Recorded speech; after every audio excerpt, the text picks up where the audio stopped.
ওহ, কি সেটা ভাঙা গরম পড়েছে। এই গরমে মানুষ বাঁচে নাকি? সকাল থেকে বসেই আছে, একটা খদ্দের পাতি কেউ নেই। সবাই কি রোদের জ্বালায় গরমের জ্বালায় ঘর থেকেই বেরোচ্ছে না নাকি? মনে হয় সবাই গরমের জ্বালায় বউয়ের আঁচলের তলায় ঢুকে বসে আছে, এসির হাওয়া খাচ্ছে। না, এইভাবে তো ব্যবসা করা অসম্ভব জিনিস।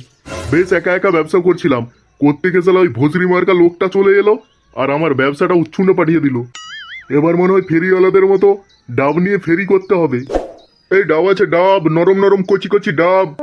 এই সাটা ভাঙা গরমের জন্য মাথা ঠান্ডা করার জন্য কচি কচি ডাব 50 টাকা করে পিস। দেখি, মালটা তো পুরো উঠো পড়ে লেগেছে আমার সাথে ব্যবসায় টক্কর দেওয়ার জন্য।